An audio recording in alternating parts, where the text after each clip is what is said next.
Evangelho de João, capítulo de número 20.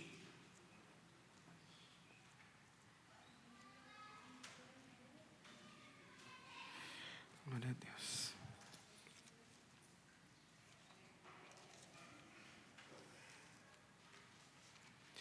João 20,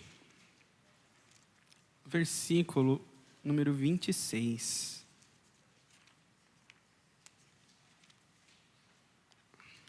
Amém? Vou ler na Almeida atualizada. Passados 8 dias, estavam outra vez ali reunidos os seus discípulos, e Tomé com eles. Estando as portas trancadas, veio Jesus e pôs-se no meio deles e disse-lhes: paz seja convosco. E logo disse a Tomé: põe aqui o dedo e vê as minhas mãos. Chega também a mão e põe-na no meu lado. Não sejas incrédulo, mas crente. Respondeu-lhe Tomé: Senhor meu e Deus meu. Disse-lhe Jesus: porque me viste, creste? Bem-aventurado os que não viram e creram. Amém.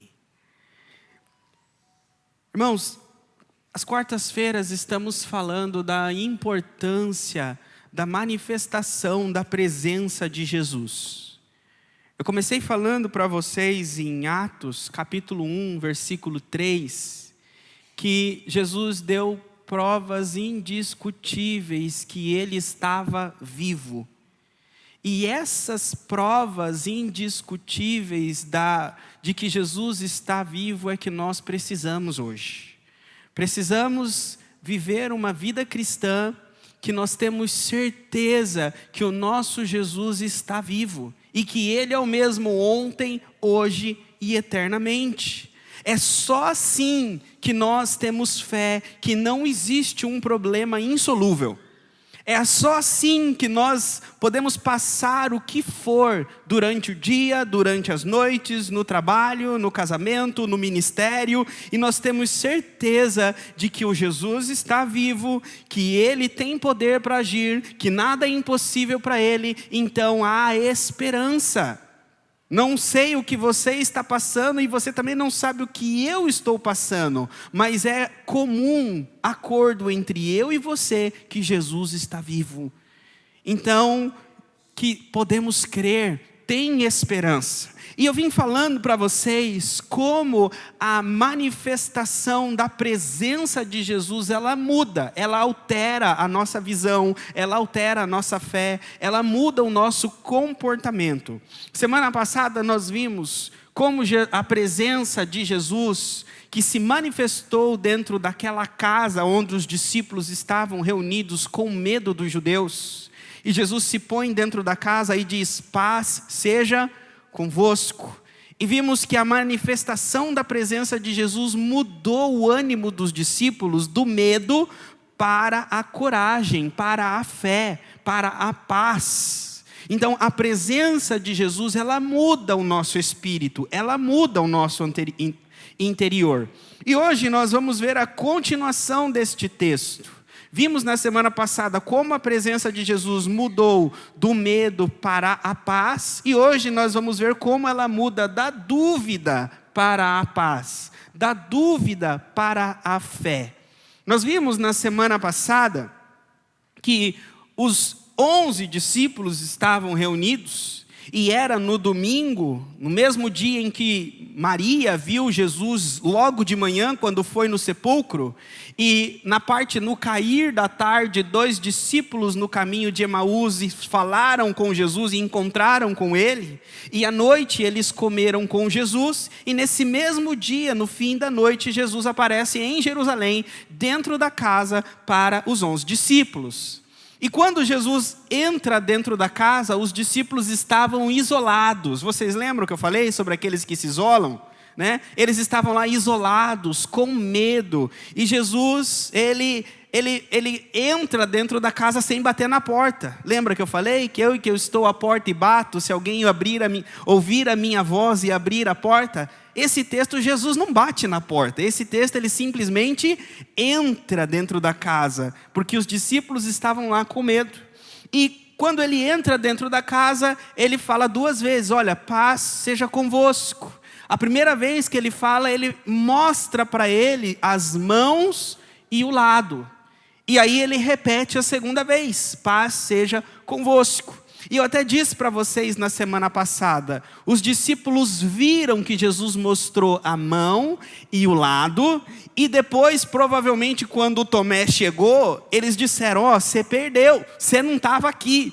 Jesus apareceu aqui no nosso meio e ele nos mostrou. Nós vimos o que eles falaram para Tomé? Vimos as mãos e o lado. Aí Tomé diz o seguinte, se eu não pôr a mão, pôr o dedo nas mãos dele e não pôr a mão no lado, eu não acredito. Os discípulos viram, Tomé queria pôr a mão. E aí diz que passou. Passou a segunda, passou a terça, a quarta, a quinta, a sexta, o sábado. No domingo, na outra semana, passado 8 dias, eles estavam novamente reunidos, no mesmo lugar. E agora Tomé está junto. E a presença de Jesus se manifesta novamente. Ela se manifesta agora para resgatar já havia resgatado 11. Já havia colocado 11 deles no trilho. Agora tinha um que ainda estava cambaleando. E eu vejo aqui, irmãos, que pode ter uma igreja com milhares de membros. Se tiver um cambaleando, um Tomé no nosso meio, o nosso Jesus não perde tempo. Para ele não é perda de tempo se manifestar para aquele. E ele volta novamente, fazer uma visita no outro domingo. E ele entra novamente no meio deles e ele fala as mesmas palavras, paz seja convosco, e já logo se direciona para Tomé. Antes de falarmos da transformação na vida de Tomé, pela manifestação da presença de Jesus, eu quero que vocês entendam um pouquinho quem era esse Tomé. Tomé, o nome dele, Tomé, ele vem do hebraico Thomas, que significa gêmeo. Então, Tomé, o nome dele significa gêmeo. E aqui na Bíblia diz que ele era chamado Dídimo. Tomé, ele é gêmeo na língua hebraica e aramaica. E Dídimo é gêmeo na língua grega. Então, o nome dele, ele era conhecido como o gêmeo.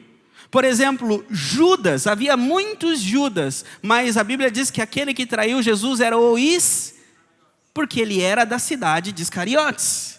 Então, havia nomes que eram parecidos e havia, então, outro nome que era usado para diferenciar. Por exemplo, a Bíblia fala de Simão. O nome dele era Simão Pedro, porque significa rocha. Então, esse rapaz aqui, ele era chamado Dídimo, porque ele provavelmente tinha um irmão gêmeo. Então, ele era o gêmeo. Ele era chamado de o gêmeo. A Bíblia não fala tantos detalhes dele, mas ele provavelmente era como os discípulos da região da Galileia. E ali, na região da Galileia, é que esse Dídimo começa a seguir Jesus. Quando chega, aqui, a Bíblia mostra que ele era o tipo de discípulo que ele gostava de entender as coisas. Ele tinha uma mente, falava assim, explica. Porque aqui ele queria uma prova, ele queria tocar. Ele não queria só ver, ele queria tocar. E quando Jesus está falando com os discípulos em João 14, Jesus fala o seguinte, olha, eu vou ao Pai. Vocês sabem o caminho, vocês sabem para onde eu vou. Não preciso vos falar nada. E aí vem Tomé e fala assim, Senhor, para onde você vai? Qual é o caminho? A gente não sabe para onde você vai. Como a gente sabe o caminho? E aí vem Jesus e diz para Tomé, um dos versículos que a gente mais ama e mais gosta. Tomé, ele não diz Tomé, mas ele diz, eu sou o caminho, a verdade e a vida. Foi a interrogação de Tomé que Jesus respondeu com esse versículo. E aqui, também é com a vontade de Tomé de querer ver Jesus pôr a mão, que a Bíblia diz que Tomé chama Jesus de Deus meu e Senhor meu. É um dos únicos lugares na Bíblia que está declarado no Novo Testamento abertamente a divindade de Jesus, que chama Jesus de Deus. É nesse texto. Portanto, é muito importante o papel de Tomé. Mas aqui nesse texto, a Bíblia diz que como os discípulos no começo, ele estava perdido. Ele não estava nos dias melhores dele. Sabe como tem dia que a gente está pingando óleo, firme, expulsando o demônio, na piscada, e tem dia que a gente não sai de casa se não puder.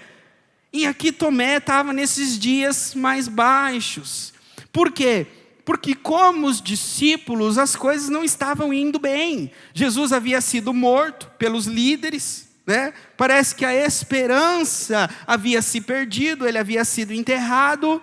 2 deles já tinham dado no pé de Jerusalém, indo para Emaús, é como que estava abandonando o barco. Então parecia que era cerca de tempo para essa seita se escapar, se desfazer, e cada um voltar para o seu barco, para os seus afazeres. Por quê? Porque eles não entenderam o agir de Deus. Eles achavam que Deus estava agindo da forma que eles queriam, e Deus não estava. Deus tem os próprios planos. Parece que não, mas eu preciso repetir isso e falar pausadamente. Muitas vezes os planos de Deus não são os nossos planos.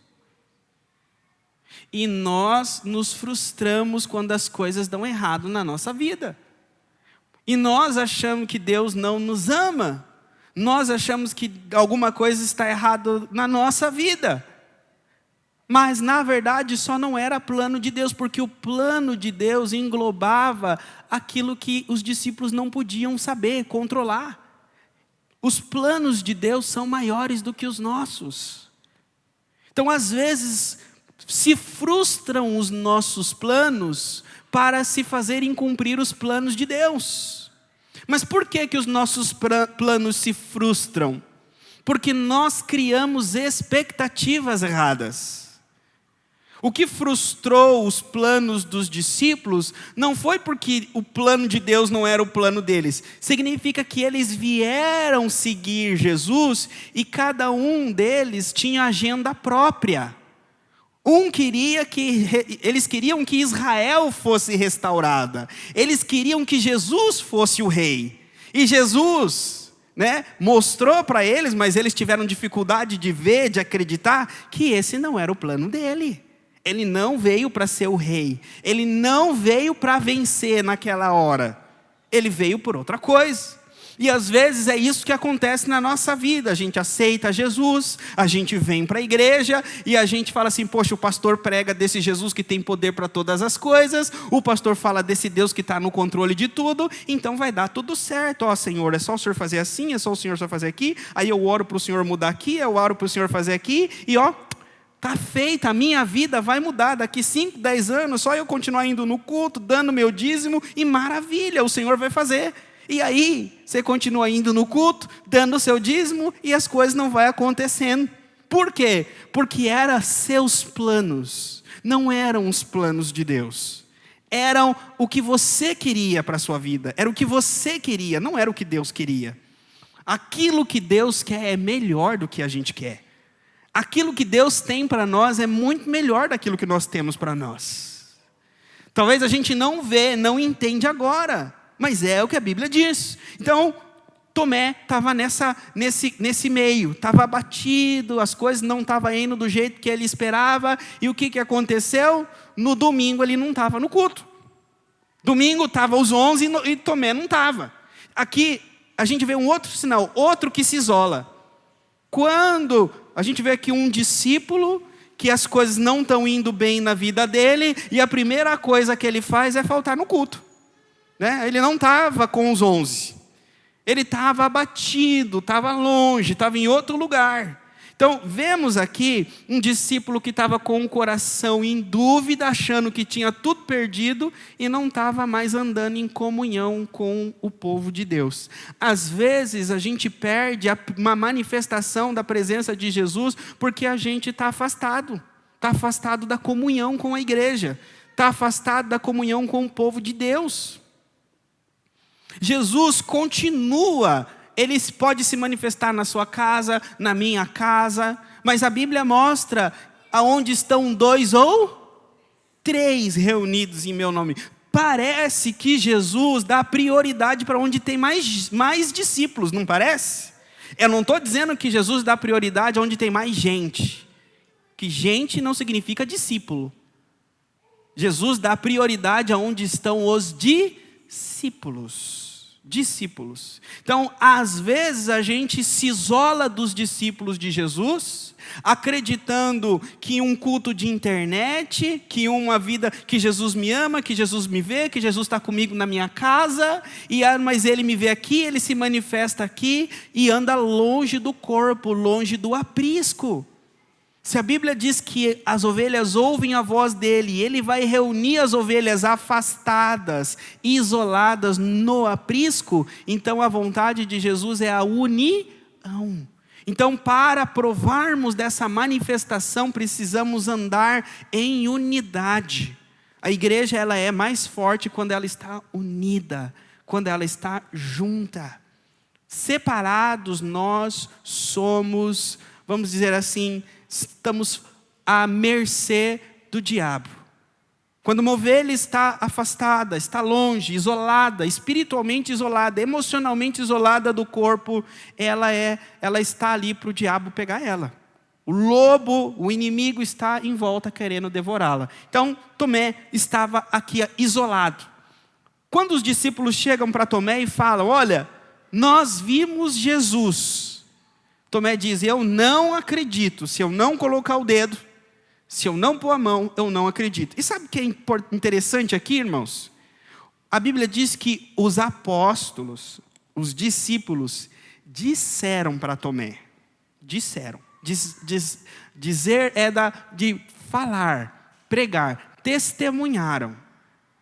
Em Atos 1, a Bíblia diz que os discípulos estão reunidos na casa e está faltando um apóstolo. Tem 11, porque Judas Iscariotes se enforcou. E aí diz que Pedro se levanta e fala, olha, como está dito nas Escrituras, a gente precisa escolher um outro para se juntar a nós, para ficar os 12. E esse que vai se juntar a nós, ele precisa ter estado conosco desde o começo do ministério de Jesus na Galileia até a sua ressurreição, para que ele seja testemunha da ressurreição ou seja, a principal característica de um apóstolo é que ele tinha que ser testemunha que Jesus Cristo ressuscitou. E nós vemos aqui então 11 apóstolos que viram o Jesus ressurreto e estão testemunhando pela primeira vez de um Jesus ressurreto para um outro apóstolo que não estava quando Jesus se manifestou. Então, a primeira pessoa que os apóstolos evangelizaram foi Tomé. O primeiro que eles testemunharam que Jesus tinha ressuscitado foi Tomé. E Tomé disse o que para os 11? Eu não acredito. Quem já ouviu aquelas palavras fala assim que quando você está na sua própria casa, o seu testemunho não tem efeito. Jesus diz, o profeta de casa não é reconhecido. E a gente viu aqui, o Tomé não ouviu, não creu na palavra dos seus irmãos apóstolos. Isso nos mostra que às vezes a gente tem que ter paciência com os nossos companheiros de ministério, paciência com a nossa família, paciência com as pessoas que estão do nosso lado, porque às vezes elas não estão na mesma maturidade que a gente. Às vezes eles estão como Tomé. Tomé, ele não estava pronto, a fé de Tomé não estava madura como a dos discípulos, porque Tomé ainda não tinha visto Jesus, os discípulos já. Então, precisou ter paciência com Tomé. Mas Jesus, ele tem muita paciência, e ele vem e ele se apresenta a Tomé. O que eu gostaria também de colocar para vocês aqui, olha só, Tomé, no capítulo 20, versículo 25, ele diz o seguinte: disse-lhe então, vimos o Senhor, aí ele respondeu: se eu não vir nas suas mãos o sinal dos cravos. Parece que não, mas essa frase é importante. Tomé está dizendo: eu preciso ver na mão dele o sinal dos cravos. Tomé está dizendo o seguinte: eu tenho que ver a cicatriz dos cravos na mão dele. Os cravos que penduraram o corpo de Jesus na cruz tinham cerca de quase 20 centímetros, assim, ó. Eles atravessavam os pulsos, as pernas e cravavam na cruz. E Tomé está dizendo: eu tenho que ver o sinal, eu tenho que ver a cicatriz. A gente tende a pensar como cristão que o corpo ressurreto é perfeito, que esconde tudo, né? E Tomé está dizendo: se ele ressuscitou, eu quero ver nesse corpo a cicatriz. Se não tiver cicatriz no corpo glorificado, eu não acredito. Então o corpo glorificado de Jesus tinha que ter furo. O corpo glorificado de Jesus tinha que ter marca. Às vezes, a gente quer ressuscitar num corpo que a gente vai esquecer das cicatrizes. A gente quer ressuscitar num novo corpo onde a gente não vai ter cicatriz, não vai ter marca. E Tomé está dizendo o seguinte: eu só acredito se tiver marca. Eu só acredito se tiver cicatriz. E vem Jesus para Tomé e fala assim: põe a mão. Aqui está as marcas. É interessante que Jesus o corpo ressuscitado dele não esconde as cicatrizes dele. O corpo ressuscitado dele não esconde a humilhação e o sofrimento que ele passou. É porque os sofrimentos de Jesus, eles são como uma coroa de glória para ele. Todo o sofrimento que ele passou deu a ele uma glória muito maior. Portanto, cada cicatriz dele é um testemunho da submissão, do amor, da paciência, da benignidade. Nós queremos viver um cristianismo sem cicatriz. Nós queremos viver uma vida cristã só de louros, só de glória. Totalmente contrária ao que a Bíblia diz, que os nossos sofrimentos leves e momentâneos estão produzindo para nós uma coroa de glória que pesa mais do que todos eles. Então é necessário, queridos, vamos dizer assim, não às vezes orar pedindo para que Deus tire a aflição da tua vida, mas para que Ele te dê força para passar na aflição.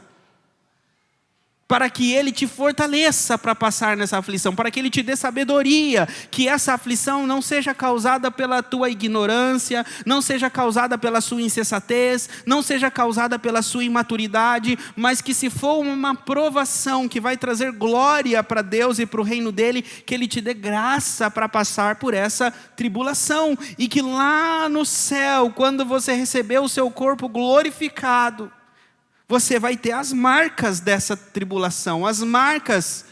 Vocês sabiam, a Bíblia diz, queridos, que quando nós formos ressuscitados, a gente vai saber quem são os mártires, não vamos? A Bíblia não vai esconder aqueles que morreram pela fé. É como que na Bíblia eles vão exaltar aqueles que sofreram pelo Evangelho. Vai ser uma glória para aqueles que sofreram. Então, é como que hoje nós estamos em troca de um bem-estar, em troca daquilo que foi nos ensinado, um evangelho barato, a gente está deixando de lado o sofrimento e está deixando de lado uma glória futura. Então, Tomé disse aqui, eu quero ver. E Jesus mostrou para ele, no corpo glorificado, as cicatrizes. E sabe o que é mais interessante, mais incrível nesse texto? É que, eu não vou me aprofundar nessa parte aqui, mas depois que os discípulos começaram a pregar o Evangelho, durante o primeiro século, em Atos ali, começou a surgir seitas. E essas seitas, o gnosticismo, elas diziam o seguinte, que Jesus, ele não ressuscitou de verdade. E que outros diziam que Jesus não tinha nem vindo como homem. Portanto, Jesus não havia ressuscitado de verdade, o corpo dele, humano, não ressuscitou. E aí, vem Tomé e fala assim, rapaz, você pode crer o que você for, mas eu pus o dedo, eu vi na mão dele furado. Então, sim, ele ressuscitou de corpo humano que eu toquei. Então, quando Tomé diz que eu quero ver, ele está dizendo, ele está afirmando que a ressurreição de Jesus foi corporal. Muitos aí hoje, ainda hoje nos nossos dias, dizem o seguinte, não, é mito, ressurreição de Jesus é lenda, é mito, é historinha de cristão, de cristianismo. Não precisa você crer nessas coisas literal. A ressurreição de Jesus não é histórica, não é literal. Mas é só um incentivo moral para ensinar as pessoas a buscar o que é bom, para ensinar as pessoas a buscar os ensinamentos de Jesus. Não é o que a Bíblia ensina.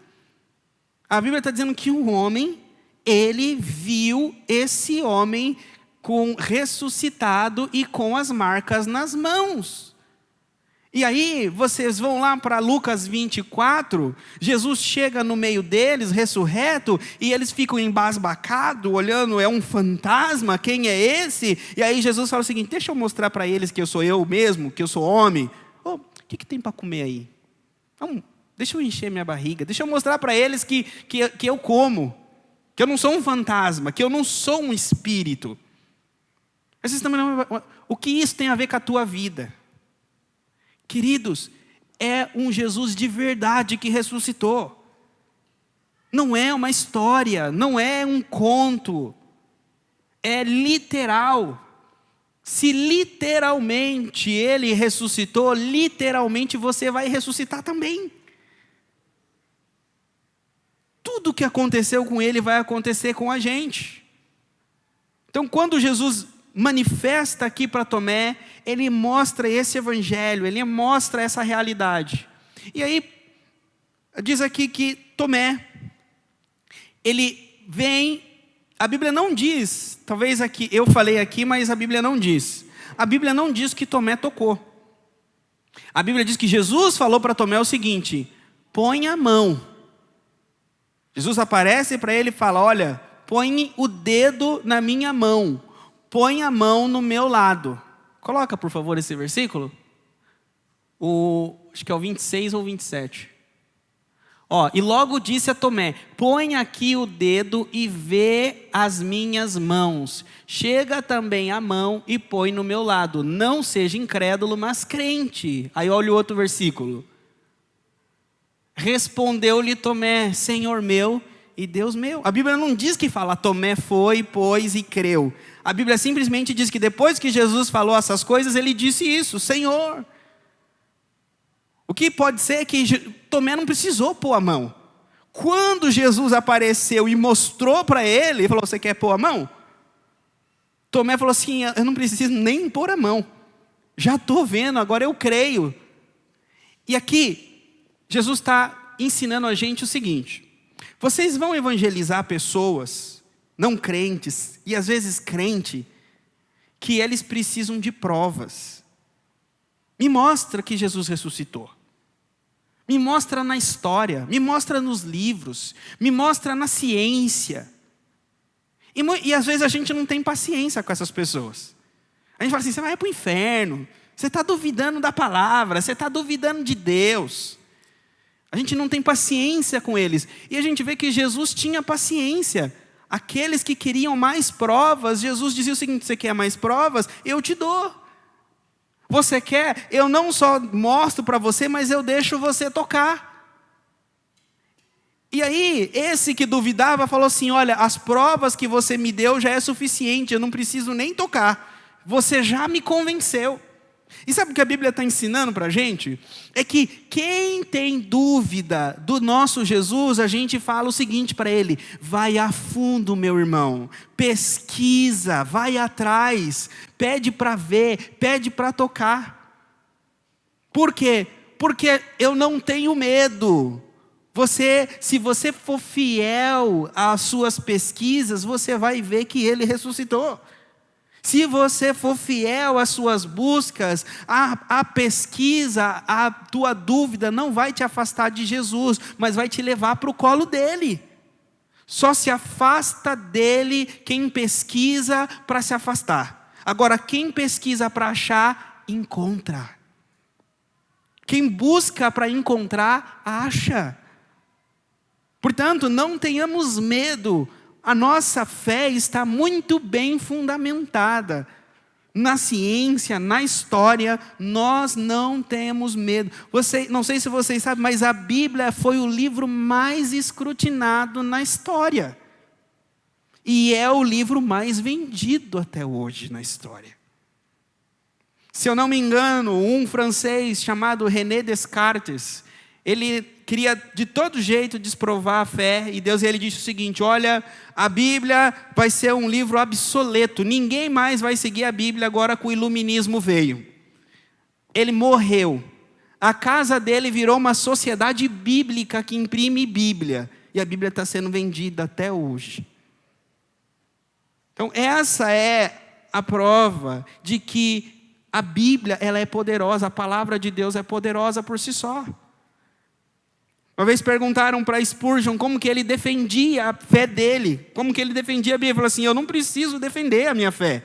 Ele falou assim: a Bíblia ela é como um leão, você simplesmente abre a jaula e ela se defende por si só. Nós não precisamos ter medo da nossa fé. Então Jesus vem, fala com Tomé, tem paciência com esse que duvida. E restaura esse que duvida. Por último, às vezes a gente duvida. Às vezes tem no nosso meio alguns Tomé. E sabe o que é interessante da dúvida de Tomé? Às vezes a gente duvida do futuro. A gente fala assim: será mesmo que Deus quer isso? Será mesmo que isso vai acontecer um dia? Será que esse milagre vai acontecer? Tomé não estava duvidando do futuro, Tomé duvidou do passado. Os discípulos chegaram para Tomé e falaram assim: olha, a gente viu. E Tomé duvidou que já tinha acontecido.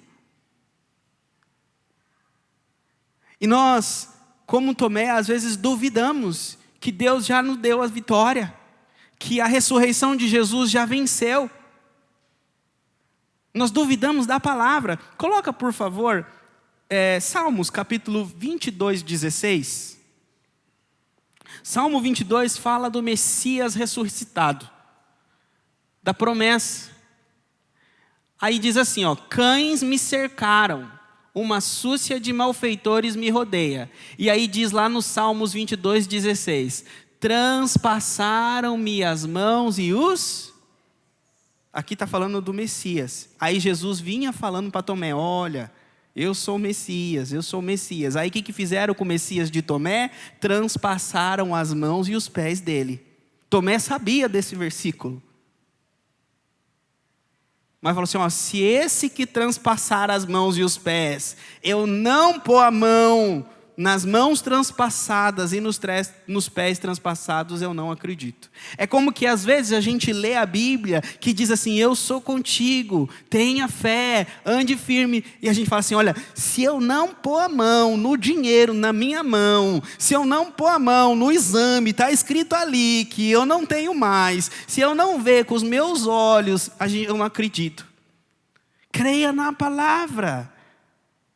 Não creia na materialização do milagre, porque Jesus disse: olha, se você acredita porque você viu, bem-aventurado aquele que crê sem ver. Bem-aventurados somos nós, que acreditamos, porque a palavra dele não mente. Portanto, Essa palavra de hoje é: tenham fé. A palavra de Deus diz, Ele vai se manifestar, a presença dEle vai se manifestar e vencer toda dúvida. Não deixe que a dúvida domine o seu coração. A dúvida, ela enche a nossa mente como se fosse nuvens. Conturba os nossos pensamentos e aí a gente não consegue tomar decisões. Não consegue crer, não consegue agir, fica conturbado. A Bíblia, o Tiago vai dizer que é como um homem de coração doble, coração duplo, que ele é levado de um lado para o outro pelas ondas. Como que você dobra o joelho, ora e pede a Deus, você levanta, não vê a resposta e já sai agindo pela sua própria cabeça. Firmes. Amém, irmãos? Coloca a mão no coração. Senhor, que a Tua palavra, Senhor, que ela é viva e eficaz, fiel, ela venha guardar, Senhor, o coração dos Teus filhos. Iluminar, Senhor, a mente deles. Pode ser que eles estão como Tomé. Eles não conseguem crer, não conseguem ver. Ajuda-os a crer. Ajuda-os a ver. Ajuda-os, Senhor, a vencer essa dúvida e andar no Teu caminho. Que a Tua paz, o Teu shalom se manifeste na nossa vida e que possamos andar confiando que o Senhor está no controle e que tudo vai acabar bem. Para a glória e honra do nome de Jesus. Amém. Glória a Deus.